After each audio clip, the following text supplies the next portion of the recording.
80 கோடி ரூபாய் செலவில் புதுசாக திறக்கப்பட்ட ஃப்ளைஓவரில் மாசாக கிளம்பியிருக்காரு டெபுட்டி சிஎம்.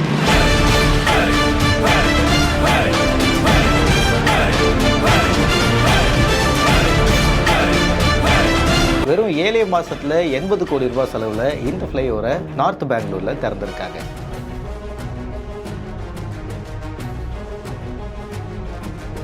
அறுபது வயசான எனக்கு இந்த ஃப்ளைஓவரில் இந்த வண்டியை ஓட்டும்போது வெறும் 20 வயசான மாதிரி இருக்குப்பான்னு டெபுட்டி சிஎம் அவர்கள் தெரிவிச்சிருக்காரு. என்ன ஆயிருக்குன்றதை விரிவாக பார்ப்போம் வாங்க.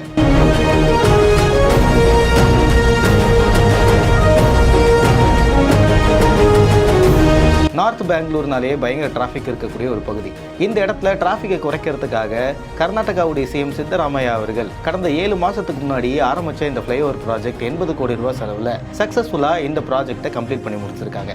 இந்த ஃப்ளைஓவரை பெங்களூருடைய சிஎம்மான சித்தராமையா அவர்கள் கொடியசைக்க டெபுட்டி சிஎம்மான டி.கே. சிவகுமார் அவர்கள் தன்னுடைய காலேஜ் பருவத்தில் இருந்த விண்டேஜ் பைக்கை ரீஸ்டோர் பண்ணி இந்த ஃப்ளைஓவரில் ஓட்டியிருக்காரு. இந்த ஃப்ளைஓவரில் ஒரு மாசா வண்டி ஓட்டினதை பார்த்துட்டு அவருக்கு அவருடைய காலேஜ் நினைவுகள்லாம் திரும்ப வந்திருக்கு. கிட்டத்தட்ட 700 மீட்டர் எக்ஸ்டென்ஷன் பண்ணப்பட்ட இந்த ஃப்ளைஓவர்னால நார்த் பெங்களூர்ல கிட்டத்தட்ட 30% டிராஃபிக் குறையும்னு நம்பப்படுது. பொதுவாகவே பெங்களூர்ல பயங்கர டிராஃபிக் இருக்கக்கூடிய பகுதின்றதுனால இந்த ஃப்ளைஓவர் கிட்டத்தட்ட டிராஃபிக்கை கண்ட்ரோல் பண்ணக்கூடிய பாசிபிலிட்டிஸ் இருக்குன்னு கருதுறாங்க.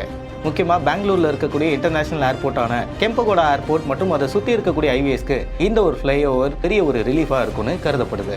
இதனிடையே பெங்களூருடைய டெபுட்டி சிஎம்மான டி.கே. சிவகுமார் அவர்கள் தன்னுடைய காலேஜ் பருவத்தில் ஓட்டிய அவருடைய விண்டேஜ் பைக்கை இந்த ஃப்ளைஓவரில் ஓட்டின வீடியோ இணையத்தில் வைரலாகவும் ஷேர் ஆகிட்டு இருக்கு. மேலும் இது போன்ற செய்திகளை தொடர விகினுட்ஸை ஃபாலோ பண்ணுங்க.